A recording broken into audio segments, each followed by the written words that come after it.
Les enjeux territoriaux des énergies renouvelables sont juste fondamentaux à toutes les échelles de territoire, que ce soit à l'échelle nationale ou à l'échelle vraiment locale au niveau des communes. À l'échelle nationale, il s'agit d'assurer la transition énergétique de notre système vers zéro pétrole d'ici 25 ans.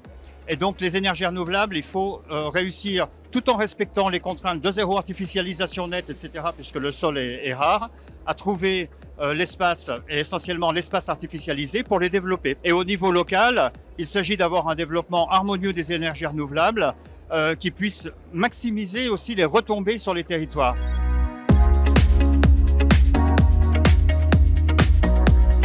Le rôle des élus, il est absolument essentiel dans le développement des énergies renouvelables. D'une part, parce que la loi d'accélération des énergies renouvelables a donné la compétence aux maires des communes de développer les zones d'accélération des énergies renouvelables, et donc ce sont les communes qui ont l'initiative de proposer les zones d'accélération. C'est ce qu'on appelle la planification ascendante. Et les élus des communes et les élus des intercommunalités sont vraiment au premier plan pour faire leur projet territorial d'énergie renouvelable. Et c'est bien un projet, c'est pas un projet de technicien, c'est un projet de territoire et de stratégie territoriale.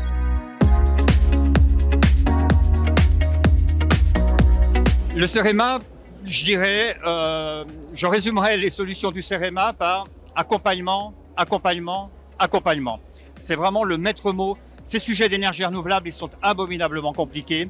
Et pour une collectivité, c'est très compliqué de pouvoir les prendre à bras-le-corps, et pour faire un vrai projet territorial qui fasse sens et qui contribue aussi à la trajectoire de décarbonation de la France, mais qui fasse sens au niveau de son territoire et qui ait les maximum de retombées. Donc accompagnement pour aider les collectivités à définir leurs projets de zone d'accélération, mais aussi accompagnement pour concrétiser les projets. Une fois qu'on a fait la planification, il faut pouvoir accélérer aussi sur la concrétisation des projets. Et on a aujourd'hui tout un tas de mécanismes qui maximisent les retombées locales, les communautés d'énergie citoyenne, les communautés d'énergie locale, les appels à manifestation d'intérêt, l'autoconsommation collective, etc.